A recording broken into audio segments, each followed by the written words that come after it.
Selamat pagi adik-adik mahasiswa.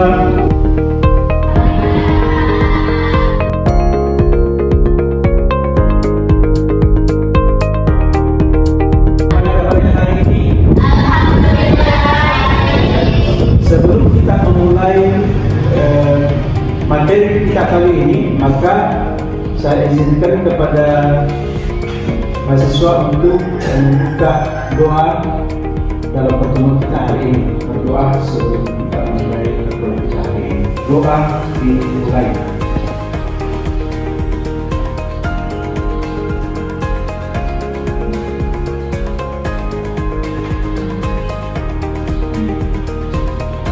Sebagai introduction, saya akan menyampaikan kepada adik-adik mahasiswa bahwa kuliah kita hari ini yaitu tentang hukum Islam. Yang perlu kita ketahui bahwa hukum Islam itu apa kira-kira? Hukum Islam, saya tahu Pak. Hukum Islam adalah aturan atau ketentuan yang bersumber dari Allah Subhanahu wa Ta'ala dan Rasulnya. Dia mengatur hubungan manusia dengan Allah. Jadi sudah benar apa yang disampaikan saudari mahasiswa kita yang menyampaikan bahwa hukum Islam itu adalah hukum yang berasal dari Allah Subhanahu wa Ta'ala. Dan sebenarnya itu langsung dari Allah Subhanahu wa Ta'ala. Kenapa kita harus berhukum kepada hukum Islam? Kalau saya bertanya, kenapa kita harus berhukum dengan hukum Islam? Kenapa bukan hukum yang lain, buatan manusia misalnya? Kira-kira apa yang bisa kita bedakan di situ? Jadi begini, hukum Islam itu berdasarkan teori syahadat. Bagi siapa saja yang memeluk agama Islam, maka secara otomatis dia menjalankan syariat Islam. Salah satu di antaranya itu adalah hukum Islam. Nah, hukum Islam di sini banyak sebenarnya hukum-hukum yang ada di dalam Islam. Ada hukum ibadah, ada hukum Islam, ada hukum muamalah, dan lain sebagainya. Kalian misalnya menggunakan jilbab, itu juga sebenarnya perintah dari aturan Tuhan. Jadi keterkaitan dengan hukum Islam itu untuk mengatur, menakal daripada manusia itu sendiri dengan hubungannya kepada Tuhan sebagai yang memerintahkan kita berhukum kepadanya. Salah satu di antaranya itu menggunakan jilbab. Kita diperintahkan untuk menutup aurat adalah salah satunya, atau tujuannya adalah menghindari supaya kita tidak mendapatkan tindakan-tindakan yang bisa mengakibatkan kita mendapatkan penganiayaan dan lain sebagainya. Menutup aurat itu adalah perintah agama. Jadi banyak perintah agama yang menjadi kewajiban bagi kita umat Islam. Nah, kita masuk kepada fikih. Apa perbedaan fikih dengan syariah? Sudah kita bedakan bahwa syariah itu seluruh aturan dan ketentuan Allah Subhanahu wa Ta'ala yang diturunkan kepada Nabi Muhammad SAW. Dan perlu kita bedakan apa itu fikih, apa itu syariah. Jadi syariah itu tadi sudah kita jelaskan bahwa adalah aturan Allah dari hak prerogatif Tuhan dalam mengatur hukum-hukum kita sebagai umat manusia di permukaan bumi. Sementara fikih itu adalah ilmu yang membahas hukum-hukum syariat Islam yang bersifat amaliyah. Sumber hukum Islam itu ada berapa? Yang pertama adalah Al-Quran. Setelah Al-Quran, hadis. Setelah hadis, apa lagi? Jemaah. Setelah jemaah? Nah, semua sumber hukum Islam ini adalah salah satu yang menjadi pedoman bagi umat Islam. Jadi yang pertama itu Al-Quran. Ketika kita tidak menemukan di dalam Al-Quran, maka kita ke hadis atau sunnah Rasulullah SAW. Nah, ketika kita tidak menemukan di dalam hadis, maka kita menggunakan ijma'. Apa yang itu ijma'? Kesepakatan para ulama. Lalu kemudian ketiga, setelah kita tidak menemukan ijma', terjemah, maka kita menggunakan kias. Kita masuk dalam pembahasan pembagian hukum Islam atau al-ahkam al-khamsah. Nah, pembagian hukum Islam ini ada berapa? 5. Ya, pertama wajib, yang kedua sunnah, yang ketiga haram, kemudian makruh, mubah. Wajib itu artinya harus dikerjakan. Nah, jadi tidak dikerjakan maka mendapat, jika dikerjakan mendapat pahala, jika ditinggalkan dosa. Contohnya sholat lima waktu. Lalu kemudian sunnah. Sunnah itu dianjurkan. Sunnah itu dianjurkan. Jika dikerjakan mendapat pahala, jika ditinggalkan berdosa. Seperti salat tahajud, sholat duha, puasa Senin Kamis, itu adalah disebut dengan sunnah. Kemudian masuk kepada haram. Haram itu dilarang keras. Ketika Tuhan mengatakan haram, berarti tidak boleh dilakukan. Kalau dikerjakan mendapat dosa, kalau ditinggalkan mendapat pahala. Lalu kemudian selanjutnya makruh. Makruh itu dibenci, tidak disukai. Jadi juga ditinggalkan, tapi tidak berdosa jika dikerjakan. Seperti apa makruh? Contohnya, ya, akan bawa sebelum sholat. Apalagi kemudian mubah. Mubah itu artinya boleh dikerjakan atau ditinggalkan. Seperti apa mubah itu? Contoh, makan, minum, tidur. Banyak lagi sebenarnya contoh-contoh mubah itu. Jadi mubah itu disebut dengan boleh. Artinya tidak ada pahala maupun dosa. Jadi jika dikerjakan atau ditinggalkan tidak ada pahala maupun dosa. Kita masuk dalam pembahasan dua hukum Islam. Yang pertama tentang ibadah. Saya sudah sampaikan tadi di awal pertemuan kita bahwa hukum Islam itu bukan hanya tentang pidana atau perdata, tapi ada juga ibadah, ada muamalah, ada jinayah, kemudian ada muamalah. Nah, ibadah itu hubungan kita dengan Allah. Jadi itu hubungan kita dengan Allah. Sementara muamalah itu berkaitan dengan hubungan kita kepada manusia, seperti dalam jual beli, sewa, tukar piutang dan lain sebagainya. Lalu kemudian jinayah. Jinayah ini disebut dengan hukum pidana Islam. Nah, hukum pidana Islam itu ada 3. Ada namanya hudud dulu, had itu artinya hukuman yang paling berat had itu. Lalu kemudian qisas, lalu kemudian ta'zir. Nah, yang ketiganya ini hukumnya langsung dari Tuhan. Hanya saja perbedaannya, hudud ini adalah aturan yang langsung diberikan oleh Allah kepada umat Islam. Jadi hukumnya atau sanksinya itu langsung dari Allah SWT. Lalu kemudian kisas juga seperti itu. Jadi hukumnya langsung diberikan kepada manusia dari Allah.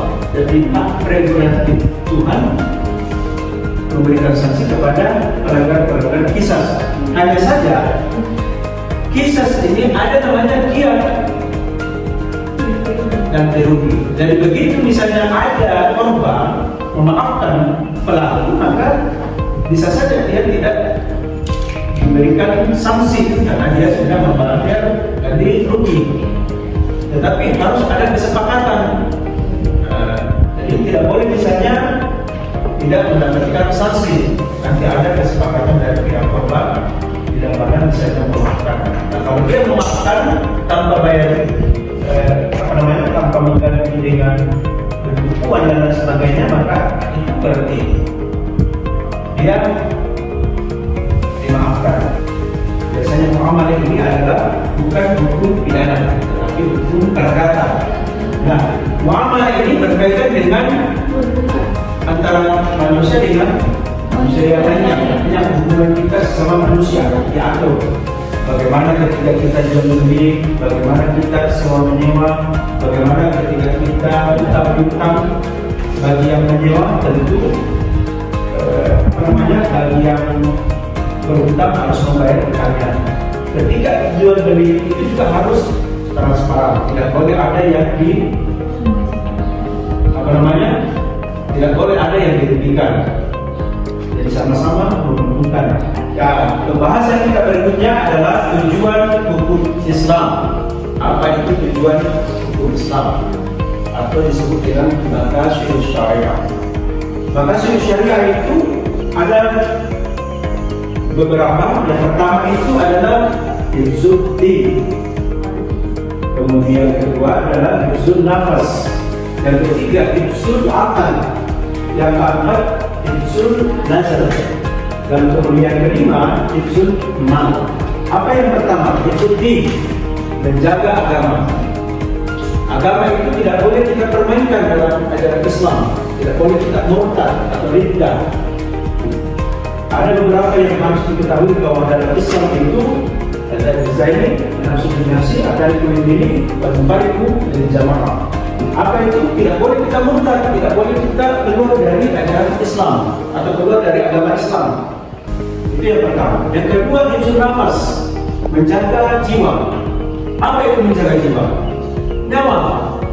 Tidak boleh kita membunuh tanpa ada alasan-alasan yang digunakan dalam syariat Islam. Apalagi kalau dalam Islam itu membunuh sesama muslim itu dosanya dosa besar. Apa yang lainnya?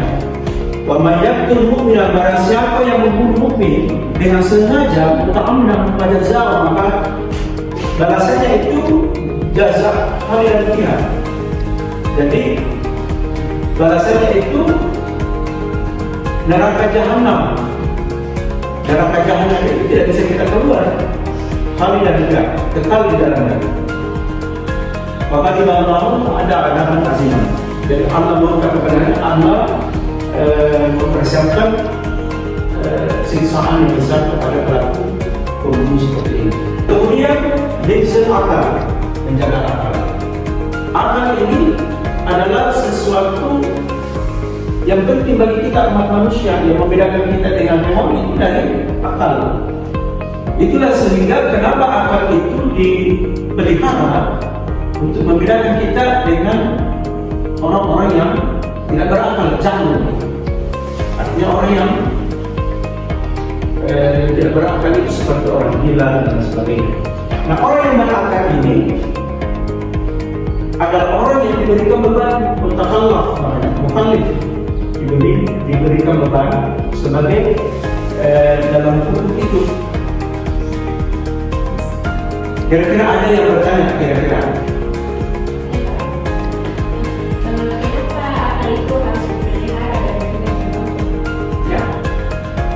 Kenapa akal dipelihara? Karena akal itu adalah salah satu yang membedakan kita dengan makhluk lainnya. Allah mengatakan di dalam Al-Quran, "Wallahu akhrajakum min butuni ummahatikum la ta'lamuna syai'an wa ja'ala lakum as-sam'a wal absara wal af'idata la'allakum tashkurun." Jadi Allah memberikan kita apa itu? Ada Allah akhrajakum min butuni ummahatikum la ta'lamuna syai'an wa ja'ala lakum as-sam'a wal absara wal af'idata la'allakum tashkurun. Nah, fungsi daripada mata, telinga, kemudian hati ini sebenarnya itu mengarah kepada menjaga itu akal. Selanjutnya tentang hifzul nasab, menjaga keturunan. Nah, menjaga keturunan di sini maksudnya adalah seperti tidak boleh berzina. Nah, ini kaitan dengan keturunan. Kita tidak boleh seenaknya sesuai dengan nafsu kita melakukan perzinahan, karena itu bisa melanggar aturan-aturan agama. Yang ketiga, hifzul mal, menjaga harta. Bagaimana kita menjaga harta? Dengan cara-cara mencari nafkah sesuai dengan tuntunan syariah. Bagaimana caranya? Adalah mencari rezeki dengan yang halal, bukan dengan cara-cara mencuri, kemudian merampok, merompak, dan lain sebagainya. Nah, itu pelanggaran menurut hukum Islam dan kita melakukan itu. Apabila kita mau menjaga dari kesulman itu adalah mencari rezeki yang halal. Jadi pekerjaan yang baik itu adalah pekerjaan yang dilakukan oleh tangan sendiri dengan cara-cara yang makruh, saling diberkahi dan sebagainya. Jadi bukan dengan cara-cara yang tidak baik. Sampai kepada kesimpulan hari ini bahwa hukum Islam itu adalah paduan komprehensif. Jadi secara menyeluruh bagi umat muslim yang bersumber dari Al-Quran, hadis, ijma' dan qiyas. Nah, tujuannya tadi maksud syariahnya yaitu melindungi agama, melindungi jiwa, melindungi akal, melindungi keturunan, melindungi harta, dan demi kemaslahatan umat manusia. Nah, tujuannya itu kemaslahatan umat manusia, umat Islam. Jadi kita tidak boleh melakukan tindakan-tindakan yang sifatnya pelanggaran yang mengakibatkan kita mendapatkan dosa dan berakhir kepada masuk di dalam neraka seperti itu. Jadi kesimpulannya, secara keseluruhan kompleks hukum Islam itu berpengaruh terhadap kemaslahatan umat manusia. Mungkin itu saja dalam materi yang kita sampaikan pada hari ini. Untuk topiknya kita akan bahas tentang pembahasan-pembahasan berikutnya tentang hukum Islam. Demikian pertemuan kita hari ini, semoga bermanfaat. Kita akan bertolak dengan pembahasan-pembahasan yang lain di pertemuan kita berikutnya. Saya akhiri dengan mengucapkan kepada saya